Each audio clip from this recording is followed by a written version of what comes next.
All right, me and Candy are about to drop a truth bomb on you. Your body doesn't actually want to change. It likes where you're at right now because it's what's familiar. And as humans, we are super resistant to change. We're just wired that way, even though it can be something that we want so badly.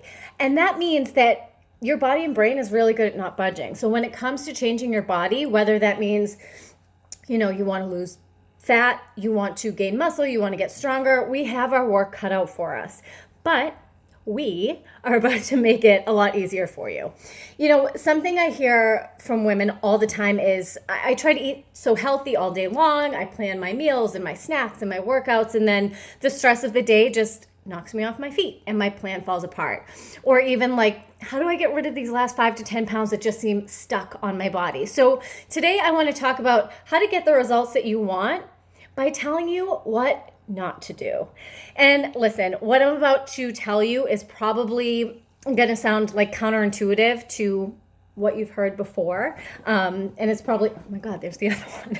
It's going to go against everything you think you know about how to change your body. But I'm here to tell you the truth always. And if what you're doing isn't working for you, that means it's time to change your approach, right? So that's what we're going to talk about today. So let's get into it. So 3 reasons why your body might not be changing, even though this house is crazy. You feel like you're doing everything right. Are you getting down or what?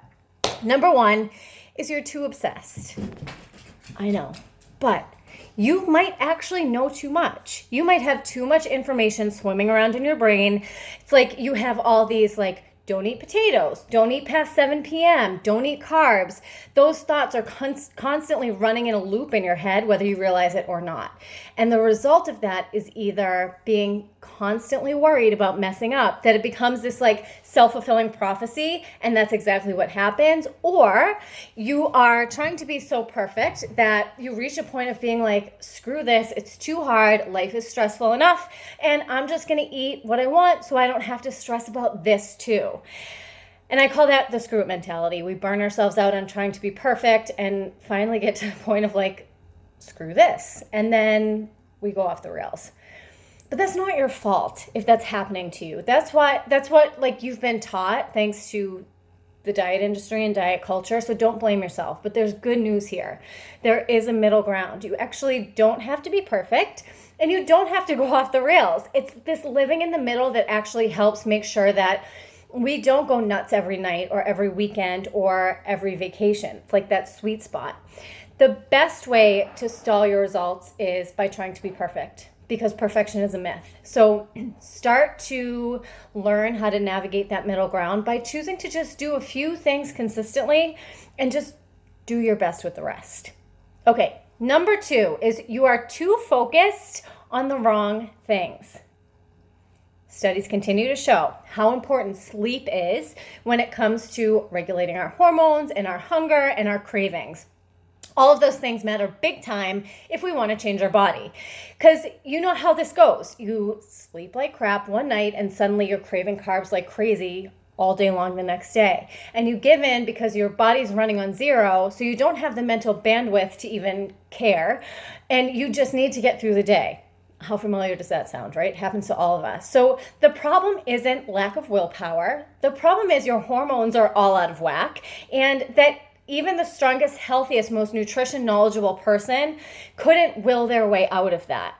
So you need to aim for at least 7 hours a night, more if you can, to let your body and brain and hormones reset. You need rest. You don't need a more hardcore diet. Okay, number 3. This is one of my favorites. Your diet is so boring. I am forever seeing what I call these sad salads that people think are doing their body good. They consist of spinach, carrots, cherry tomatoes, chicken, and a light dressing. And it sounds good, that's all good stuff, but this salad sucks for so many reasons. Number 1, it has 0 flavor. There are no healthy fats to keep us satisfied. It's not enough food to keep us full for longer than a couple hours, maybe. So that means it's the perfect recipe for feeling deprived and sending our cravings through the roof. So I'm not saying that every meal has to be a mind-blowing experience, but I'm saying that one of the most important things you can do for yourself is to find a way of eating that fuels your body and fuels your mind. You absolutely need to feel satisfied, and your food absolutely needs to taste good. No one ever got results suffering their way through a sad salad when what they really wanted was a turkey and cheese sandwich on nice fluffy bread with some chips on the side. Because guess what? You can have it both ways. You don't need to only make nutrient-dense choices like fruits and vegetables, lean proteins, and healthy fats. You just need to do that stuff 80 to 90% of the time to get the results you want, which is really good news. So go ahead and eat that sandwich, turn that sad salad into a side salad, and mix it up. Give yourself some variety, and satisfaction needs to be there. So now, real quick, I want to tell you one more thing. I can give you the exact steps that you need to take to make that change happen and give you all of the accountability you need to stop quitting, stop giving into the screw it mentality, stop starving yourself with these sad salads, and see your goals through to the end. Next week, I'm opening up the application for my one-on-one coaching program, Nutrition Revival. So if you're struggling with the same things over and over and over again, especially if it's one of the three things we just talked about, or maybe all three, it's time to try something different. So let me help you figure out exactly what that looks like for you. You got to do this for yourself. You don't have to keep falling off the wagon and feeling frustrated all the time.